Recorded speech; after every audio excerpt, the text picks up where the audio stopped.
Bung Karno itu kan karismatik dan angker ya. Beliau Bung Karno bisa menemui siapapun yang beliau ingini sendiri. Jadi ya, memang Bapak Soekarno ini sebenarnya masih ada.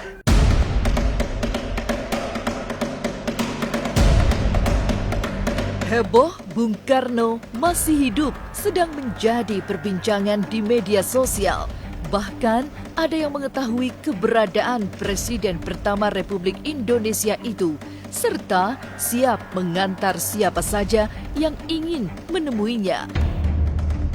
Isu Soekarno masih hidup tentu saja bukan kali ini terdengar, karena inilah cerita yang seolah tak berhenti diulang-ulang. Tidak hanya hidupnya, segala tentang Soekarno memang menarik menjadi perbincangan.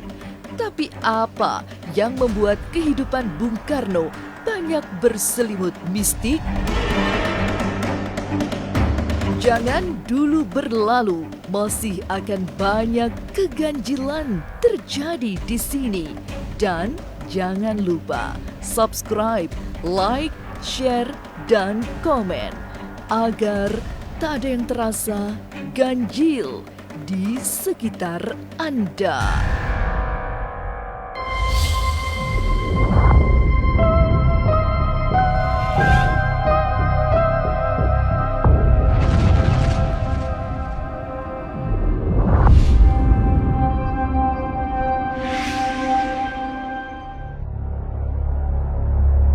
Cerita tentang Bung Karno masih hidup memang bukan kali ini saja terjadi. Banyak yang meyakini proklamator kemerdekaan Republik Indonesia itu belum meninggal dunia. Misteri keberadaan Insinyur Soekarno konon hanya diketahui oleh orang-orang tertentu. Sebagai orang besar, proklamator presiden pertama, serta sosok karismatik, Bung Karno memang identik dengan mistik. Hidupnya seperti terbungkus oleh kabut mistik yang kuat. Tidak hanya itu, semua yang berhubungan dengan Soekarno bisa dikaitkan dengan metafisika. Tapi memang sosok Bung Karno yang angker bahkan diakui oleh Sukmawati, salah seorang putri Soekarno. Bung Karno itu kan karismatik dan angker ya. Saya ada merasakan Bung Karno tuh memang ada angkernya. Wibawanya tuh besar gitu. Jadi sebagai anak tuh agak ngerinya ada gitu. Jadi kalau menurut saya dibilang bahwa Pak Soekarno ini sudah meninggal atau apa, saya tidak yakin. Ya, memang Bapak Soekarno ini sebenarnya masih ada. Heboh Bung Karno masih hidup kembali menjadi perbincangan publik setelah muncul seseorang yang mengaku mengetahui keberadaan Soekarno di Lampung. Meski video itu sudah diunggah sejak tahun lalu, tapi baru menjadi viral menjelang akhir tahun 2020 ini. Pengakuan ini langsung menghadirkan pro dan kontra, karena nama Soekarno memang sangat populer di tanah air. Lebih dari semua itu, Bung Karno adalah sosok menarik yang banyak berselimut kabut mistik. Sementara itu, tidak sedikit mereka yang secara misterius ditemui Bung Karno. Seperti cerita Pak Wanto, seorang penjaga makam Bung Karno yang mengatakan Soekarno bisa menemui siapa saja yang ingin ditemuinya dengan syarat mempunyai hati yang tulus. Jadi Bung Karno itu ya seperti inilah. Tidak bisa katakan sama dengan kita, tidak sama. Beliau Bung Karno bisa menemui siapapun yang beliau ingini sendiri. Jadi mungkin ya hati yang tulus, bersih, mungkin ditemui beliau Bung Karno seperti kita. Ya mimpi mungkin kami itu ketika tahun berapa itu seperti bersama-sama sholat Idul Adha di alun-alun Blitar, sepertinya kami itu langsung ditemui Paduka untuk menjadi imam di sholat itu. Ada 1-2 mungkin diperintah Paduka itu, ditemui Paduka supaya untuk kesini itu banyak. Ya biasa, itulah bangsa Indonesia gitu yang masih suka akan ilmu gaib, terus dunia lain gitu. Wajar lah ya, itu memang dunia gaib itu ada gitu loh. Kalau orang yang punya bakat atau memang mendalami ya silahkan saja.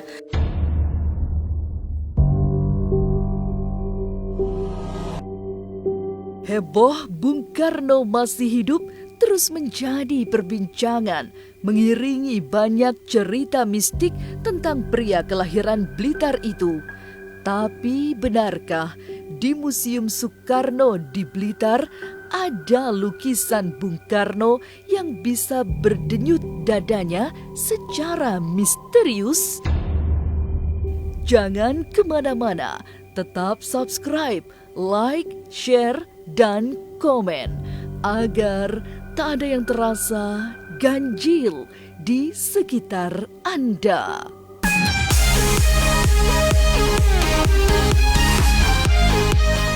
Silet Awards 2020 akan segera hadir. 11 kategori penghargaan sebagai yang tersilet dan beberapa penghargaan khusus akan diberikan untuk para artis dan para pekerja seni di tanah air. Dan dari 11 kategori penghargaan yang akan diberikan, kategori yang paling menjadi sorotan dengan kisah panasnya adalah kategori kehidupan tersilet yang nominasinya terdiri dari Jenita Janet, Jessica Iskandar, Ray Utami, Rizky 2R, dan Vicky Prasetyo. Lantas, siapakah yang kisah kehidupannya paling tersilet? Segera vote artis pilihan Anda.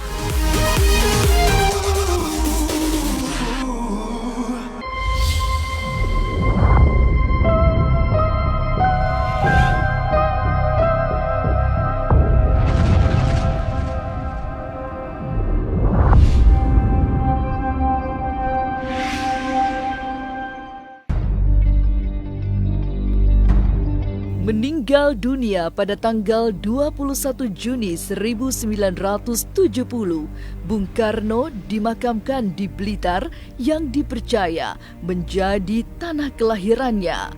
Di komplek pemakaman Insinyur Soekarno yang luasnya mencapai 1,6 hektar itu, berdiri museum dan perpustakaan yang selalu ramai dikunjungi.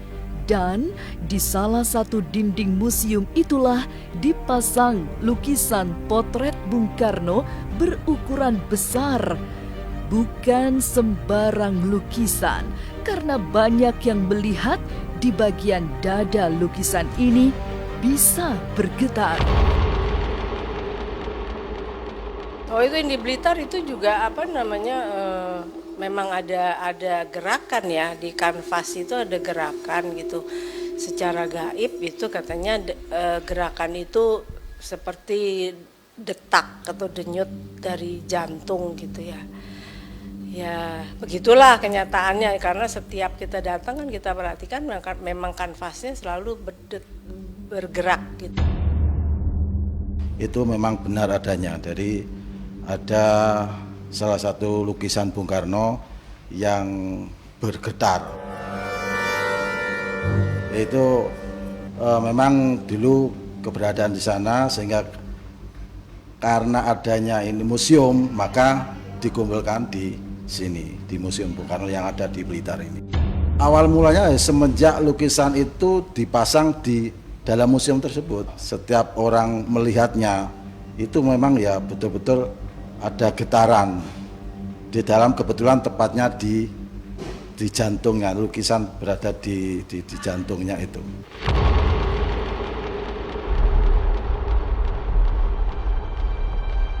Lukisan karya Ibe Said yang dikenal sebagai pelukis istana ini memang menarik perhatian. Sebelum menjadi salah satu koleksi Museum Bung Karno di Blitar, lukisan itu berada di Istana Bogor. Tapi sejak di Blitar, banyak yang melihat keganjilannya karena dadanya bergetar jika sedang dipandangi dari depan. Lukisan ini bisa berdetak karena mungkin ada yang beranggapan karena angin atau ada listrik atau ada magnet. Tapi selama saya di sini nih, lukisan memang natural bergeraknya gitu kan. Mungkin karena bentangan kefigurannya yang kenceng sama luas penampangnya yang lebar, jadi ada efek gerakan. Kebetulan juga posisi dada, jadi fokus gambar dari lukisan ini benar-benar pas gitu. Jadi pas bagian dadanya dari bagian yang paling jauh dari figura akan bergerak paling kenceng. Lukisan ini dulunya berada di Istana Bogor, kemudian waktu pembukaan Perpustakaan Proklamator Bung Karno tahun 2004 sebagai salah satu koleksinya, Ibu Megawati selaku Presiden menyumbangkan beberapa lukisan, salah satunya adalah lukisan ini.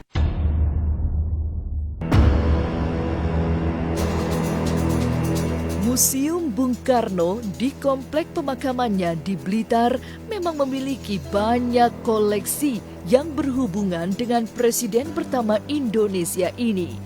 Selain foto dengan dada bergetar atau foto-foto lawas, ada uang yang bisa melipat dengan sendirinya. Meski karena pengaruh kertas yang dipakai untuk mencetak uang, tapi banyak yang yakin seri uang tahun 1964 ini memiliki energi metafisika. Sebelum duluan. Jadi ini salah satu koleksi dari Perpustakaan Proklamator Bung Karno, khususnya ruangan non buku. Jadi kita bisa lihat uang seri tahun 64 ini bisa menggulung. Ya. Menggulung itu karena reaksi dengan panas tubuh atau temperatur kita. Jadi uang ini terbuat dari 2 lapis kertas. Yang satu kayak ada medan magnetnya. Jadi kalau kena panas tubuh dia akan menggulung. Uniknya lagi itu tiap orang-orang kadang-kadang beda gitu. Ada yang menggulungnya vertikal seperti ini, ada yang horizontal dari samping, ada yang dari sini ke sini juga ada. Nggak semuanya sama. Ya kalau misalnya gulungnya semakin cepat, semakin kencang, kayak doanya akan terkabul seperti itu. Tapi itu ya kembali ke pribadi masing-masing. Banyak cerita mistik yang berada di sekitar kehidupan Soekarno. Lalu, seperti apa cerita seorang pakar supranatural Antoni yang mendapatkan lukisan Soekarno hingga pedang secara misterius dari seorang kakek-kakek? Jangan kemana-mana, tetap subscribe, like, share, dan komen agar tak ada yang terasa ganjil di sekitar Anda.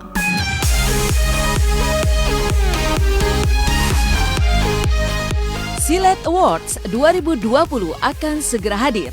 11 kategori penghargaan sebagai yang tersilet dan beberapa penghargaan khusus akan diberikan untuk para artis dan para pekerja seni di tanah air.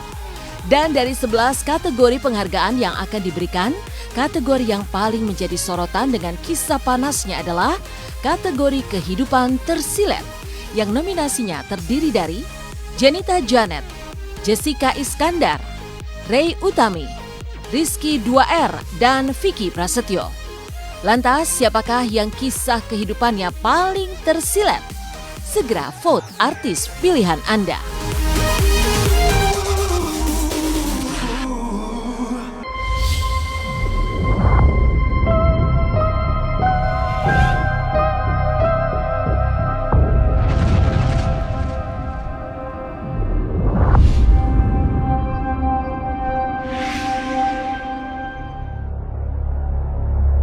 Cerita lukisan Bung Karno yang memiliki kekuatan mistik juga dipercaya oleh seorang pakar supranatural, Antoni.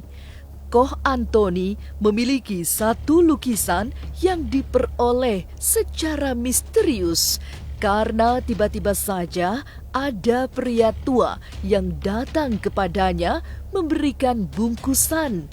Rupanya Bungkusan itu berisi lukisan dan 2 bilah pedang. Suasana mistik terbangun saat itu karena pria tua itu datang selepas petang dalam suasana hening. Dia memberikan 1 lukisan ini dan 2 pedang ini.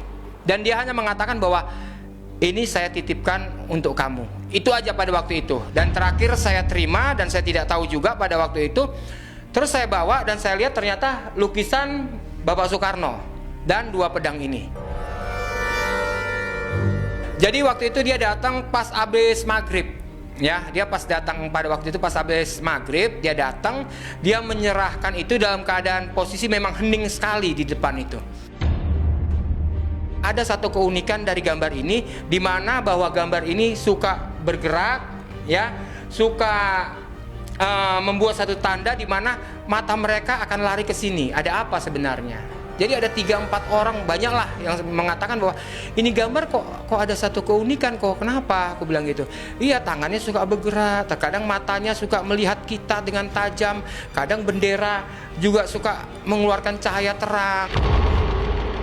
Pedang tua yang kini dirawat Antoni diyakini pernah berada dalam genggaman Bung Karno. Pedang itu konon menjadi senjata yang menjaga Soekarno jika sedang berada di tempat-tempat gawat. Ini pedang penjaga pintu, di mana bahwa orang yang harus lewat harus melewati pedang ini dulu. Ini yang udah saya pelajari. Ya, ini energinya sangat kuat sekali, energinya sangat panas sekali di sini ya. Ternyata memang iya, bahwa Bapak Soekarno ini memang memiliki pedang. Cuma saya nggak tahu ini pedang yang benar-benar dia miliki, apa memang ini pedang nomor keberapa dari dia, saya juga nggak tahu. Kalau ini energinya kewibawaan, ini saya pelajari, ini energinya kewibawaan. Jadi di sini permasalahan apapun yang kita hadapi pasti bisa selesai, asalkan satu, kita punya kebijaksanaan hidup. Sebagai pedang pusaka dan dipercaya pernah dipakai para pengawal Bung Karno, Antoni yakin ada kekuatan mistik yang ada pada 2 pedang tersebut. Energi dari dalam pedang itu sangat kuat sehingga pantas jika dipercaya untuk menjaga tokoh sekaliber Bung Karno. Sampai saat kini, energi mistik pedang itu masih tetap terjaga, sehingga Antoni merawatnya dengan sangat seksama. Di sini saya sangat merasakan bahwa energi yang saya dapat di sini, bahwa benar pedang ini milik Bapak Soekarno, ya, yang dipercayakan pada waktu itu kepada orang-orang yang menjaga di sekeliling dia. Ini pedang untuk menjaga untuk masuk di satu wilayah yang sudah dipagari oleh pedang ini, ya, udah dipagari oleh pedang ini, masuk ke wilayah dengan membawa pedang ini, dia akan membuka celah dan memberi jalan. Ya, luar biasa. Ini jadi ibaratnya pedang penunjuk arah, di mana bahwa Bapak Soekarno ada di mana, dia bisa memberikan satu energi positif. Bung Karno adalah sosok yang sangat kuat secara mistik. Hidupnya tidak hanya dikenal sebagai tokoh bangsa, tapi juga tokoh spiritual. Banyak sisi-sisi misteri yang ada di sekitarnya, termasuk banyak benda-benda gaib yang dimilikinya. Inilah ganjil yang akan menguak berbagai misteri di alam nyata dan tak kasat mata. Sampai jumpa pada episode selanjutnya dengan kisah-kisah ganjil setiap hari Senin, Kamis, dan Jumat pukul 5 sore. Tapi sebelumnya, jangan lupa subscribe, like, share, dan komen agar tak ada yang terasa ganjil di sekitar Anda.